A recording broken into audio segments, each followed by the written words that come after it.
Good morning ಎಲ್ರಿಗೂ. ಎಲ್ಲರೂ ಹೇಗಿದ್ದೀರಾ? ಐ ಹೋಪ್ ಎಲ್ಲ ಚೆನ್ನಾಗಿದ್ದೀರಾ ಅನ್ಕೊಂತೀನಿ. ಏನಿದು ಬೆಳಗ್ಗೆನೆ ಇಲ್ಲಿ ಏನು ಮಾಡ್ತಿದ್ದಾರೆ ಅಂತ ನೋಡ್ತಿದ್ದೀರಾ? ನಮ್ಮೂರಲ್ಲಂತೂ 3-4 ದಿವಸದಿಂದ ಮಳೆ ಸ್ಟಾರ್ಟ್ ಆಗಿಬಿಟ್ಟಿದೆ.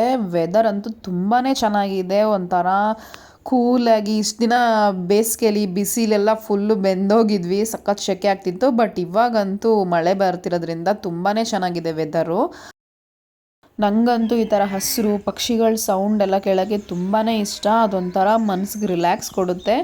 ಬೆಳಗ್ಗೆ ಎದ್ದಿದ ತಕ್ಷಣ ನೋಡ್ತೀನಿ ಇಷ್ಟು ಚೆನ್ನಾಗಿ ವೆದರ್ ಇತ್ತು.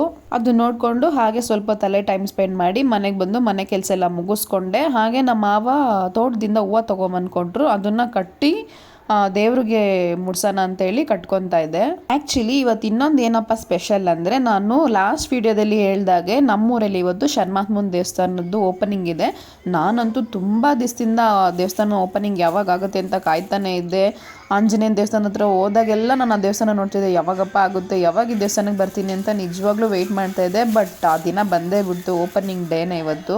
ದೇವಸ್ಥಾನಕ್ಕೆ ಹೋಗ್ಬೇಕಲ್ಲ ಅಂತ ಹೇಳಿನೇ ಸ್ವಲ್ಪ ಬೇಗನೆ ಮನೆ ಕೆಲಸ ಎಲ್ಲ ಮುಗಿಸ್ಕೊಂಡು ಹೂವನ್ನು ಕಟ್ಟಿ ದೇವ್ರಿಗೆ ಇಟ್ಬಿಟ್ಟು ಪೂಜೆ ಎಲ್ಲ ಮಾಡಿಕೊಂಡು ಹಾಗೆ ದೇವಸ್ಥಾನಕ್ಕೆ ಹೊರಡೋಣ ಅಂತ ಹೇಳಿ ರೆಡಿ ಮಾಡಿಕೊಂಡೆ. ನಾವೇ ಹೂ ಕಟ್ಟಿ ದೇವ್ರಿಗೆ ಇಡೋದ್ರಿಂದ ಒಂಥರ ಮನಸ್ಸಿಗೆ ಖುಷಿ ಕೊಡುತ್ತೆ ಅನ್ನೋದೊಂದು ಇವತ್ತು ನಾನು ಎಕ್ಸ್ಪೀರಿಯೆನ್ಸ್ ಮಾಡಿದೆ.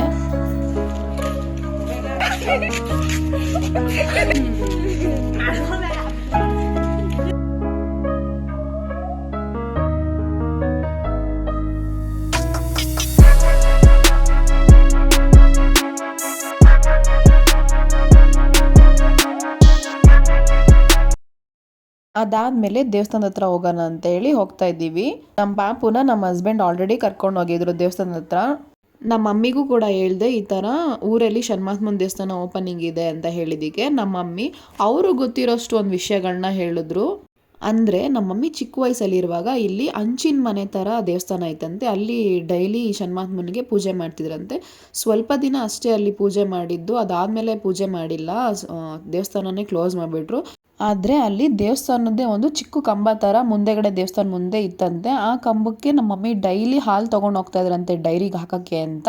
ಆ ಟೈಮಲ್ಲಿ ಆ ಕಂಬಕ್ಕೆ ಸ್ವಲ್ಪ ಹಾಲು ಊದ್ಬಿಟ್ಟು ಹೋಗ್ತಿರಂತೆ. ಅಲ್ಲಿ ಆ ಹಾಲು ಊದಿದ್ದನ್ನು ಒಂದು ಕಾಗೆ ಬಂದು ಪ್ರತಿ ದಿವಸ ಕುಡಿತಾ ಇತ್ತಂತೆ. ಅದನ್ನ ನೋಡಿ ನಮ್ಮ ಮಮ್ಮಿನೂ ಕೂಡ ಪ್ರತಿದಿನ ಹಾಲು ಹಾಕೋದು, ಅದು ಬಂದು ಕುಡಿಯೋದು ಇದೇ ಥರ ನಡೀತಾ ಇತ್ತಂತೆ. ಈ ಥರ ಮಾಡಿದ್ರಿಂದ ಅಟ್ಲೀಸ್ಟ್ ನಾವು ಎಲ್ಲೋ ಹಳ್ಳಿಲಿದ್ದವರು ಬೆಂಗಳೂರಿಗೆ ಬಂದು ನಮ್ಮ ಲೈಫ್ನ ಕಟ್ಕೊಳ್ಳೋ ಥರ ಆಯಿತು ಅಂತ ಒಂದಷ್ಟು ವಿಷಯಗಳನ್ನ ನಮ್ಮ ಮಮ್ಮಿ ನನ್ನ ಹತ್ರ ಶೇರ್ ಮಾಡಿಕೊಂಡ್ರು.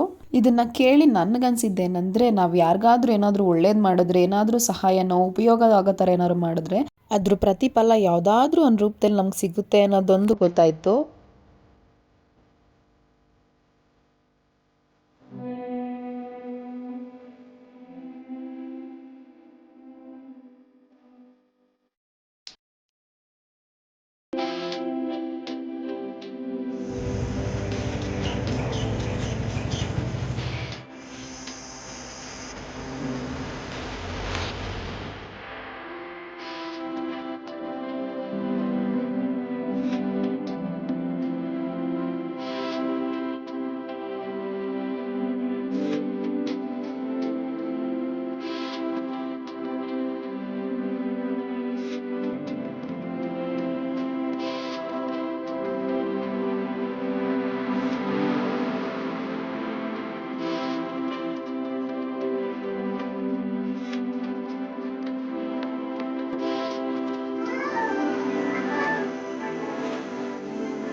ಊಟ ಅಂತೂ ತುಂಬ ಚೆನ್ನಾಗಿತ್ತು. ಹಾಗೇನೆ ದೇವಸ್ಥಾನದಲ್ಲಿ ನಾನೇ ಕೇಳಿದೆ ದೇವ್ರ ಮೇಲಿರೋ ಹೂವು ಕೊಡಿ ಅಂತ, ಅದಕ್ಕೆ ಹೂವನ್ನು ಕೂಡ ಕೊಟ್ಟಿದ್ದಾರೆ. ಸ್ವಲ್ಪ ಕೊಡಕ್ಕೆ ಬಂದರು, ಬಟ್ ಅದು ದಾರ ಬರಲಿಲ್ಲ ಅಂತ ಹೇಳಿ ಫುಲ್ಲು ಕೊಟ್ಬಿಟ್ರು. ಇಸ್ಕೊಂಡು ಮನೆಗೆ ಹೋಗ್ತಾ ಇದ್ದೀವಿ ನಾವೆಲ್ಲ.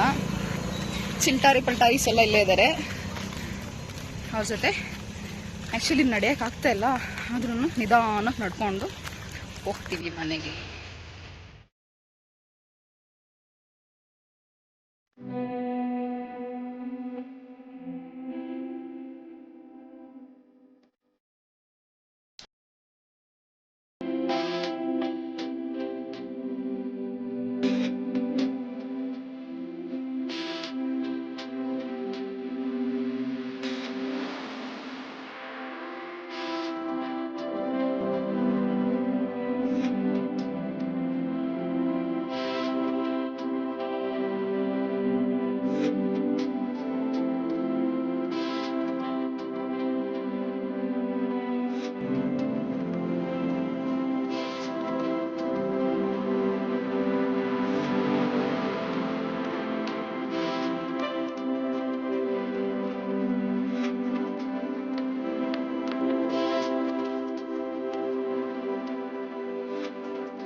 ಎಲ್ಲೋ ದೇವಸ್ಥಾನದಿಂದ ಮನೆಗೆ ಹೋದ್ಮೇಲೆ ನನ್ನ ತಮ್ಮ ಹಾಗೆ ನನ್ನ ತಮ್ಮನ ಫ್ರೆಂಡ್ಸ್ ಬಂದಿದ್ರು. ಹಾಗಾಗಿ ಸ್ವಲ್ಪ ಬ್ಯುಸಿಯಾಗಿದ್ದರಿಂದ ನಾನು ವ್ಲಾಗ್ನ ಕಂಟಿನ್ಯೂ ಮಾಡಿಲ್ಲ. ಈ ವಿಡಿಯೋನ ಇಲ್ಲಿಗೆ ಎಂಡ್ ಮಾಡ್ತಾ ಇದ್ದೀನಿ. ಈ ಪುಟಾಣಿ ವಿಡಿಯೋ ಇಷ್ಟ ಆಗಿದ್ದಲ್ಲಿ ಒಂದು ಲೈಕ್, ಶೇರ್, ಕಮೆಂಟ್ ಮಾಡೋದನ್ನ ಮರಿಬೇಡಿ. ಹಾಗೆ ಇನ್ನು ಯಾರು ನನ್ನ ಚಾನಲ್ನ ಸಬ್ಸ್ಕ್ರೈಬ್ ಮಾಡದೆ ನೋಡ್ತಿದ್ರೆ ಪ್ಲೀಸ್ ಸಬ್ಸ್ಕ್ರೈಬ್ ಮಾಡ್ಕೊಂಡು ನೋಡಿ. ಸಿಗೋಣ ಮುಂದಿನ ವಿಡಿಯೋದಲ್ಲಿ. ಅಂಟಿಲ್ ದೆನ್ ಟೇಕ್ ಕೇರ್, ಬಾಯ್.